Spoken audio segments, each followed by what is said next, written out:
For this 9th stage of this 14th edition of the Africa Eco Race, the survivors experienced a magnificent special. Sand, dunes, crossings, beautiful wilderness. A beautifully created 411 kilometers of timed special section between Agjucht and Edini.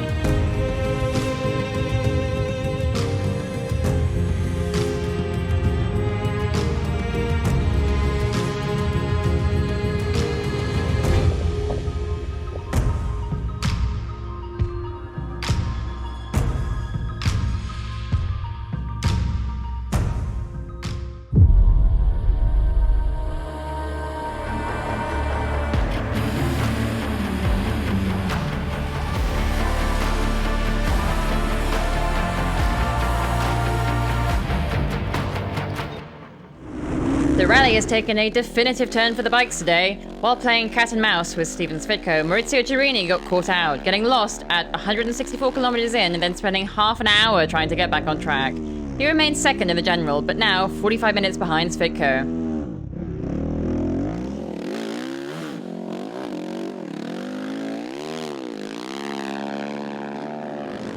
Paul Torres had a very different race experience today, smiling broadly at the finish line. The Andorran is stunned by the Mauritanian landscapes and is having fun in the sand on his Yamaha 700 Tenere, which has been running very smoothly. Benefiting from Ilvasta's experience, the Norwegian acted as a guide, helping Torres to achieve his first podium. Now 3rd place today is for him. Today was a dream. I was start in 6th position, I arrived 7, I think, 3rd, sorry, I think.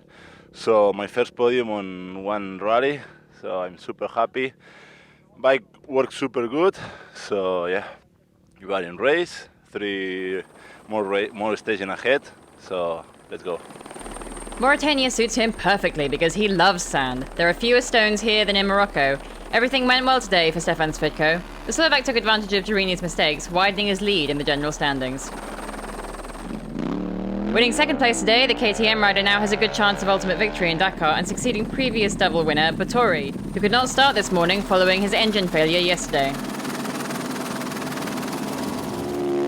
Finally, Javier Flick never ceases to surprise. He started today's special very quickly, wanting to have a bit of fun. His beaming face at the finish line said it all. He set his 2nd scratch at the rally today. Not bad for the leader of the Motul Extreme riders.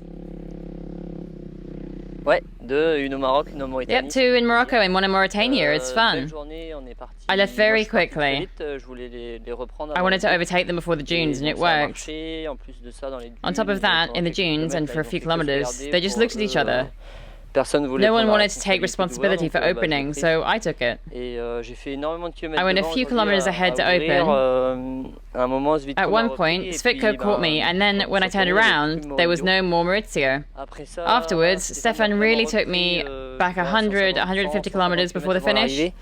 He wanted to create a gap, and I wanted to win the stage. So, it was motocross for 150 kilometers where we really put the throttle on in the sandy tracks. It was great.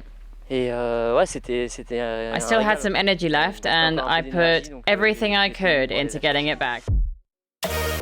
We summarise the classification of this 9th stage. Victory for Flick with a time of 4 hours, 37 minutes and 50 seconds. Svitko is second, only 44 seconds behind. Torres, Ilvasta, Wallace and Girini follow. In the general, Svitko is leader. Girini remains second, but now with a 45-minute gap. Javier Flick, the first Motul Extreme rider, is third, ahead of Ilvasta, Torres and Wallace.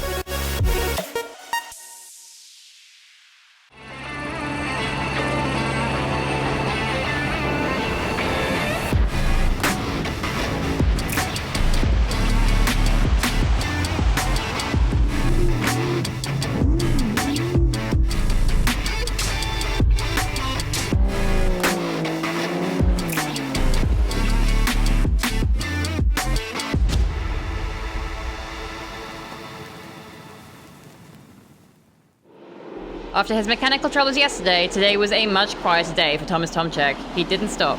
The only thing missing for this leader of the trucks is a bit of aircon in his truck, and all would be great.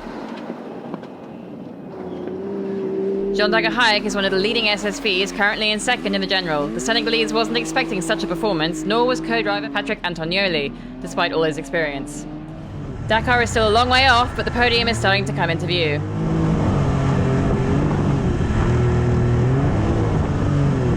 Today, the lights were all green for Rudy Folbrecht. This is the first rally in the SSV that he's done, and he's loving the dunes. For the first time, they had no navigation issues. The only surprise was that of the stunning landscape.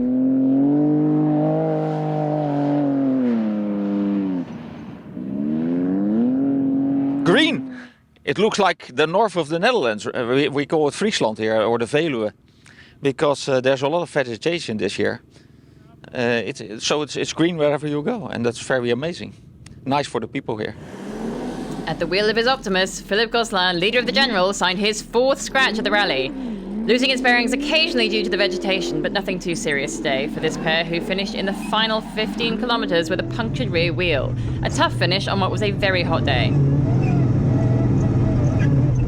The engines heated up and went up to very high temperatures. In the dunes we were on eggshells. We passed, and then we had not considered that there was so much soft sand on the ends, on the passage between the dunes. It was very soft. We were forced to play a bit with the inflation levels. In the end, it went well.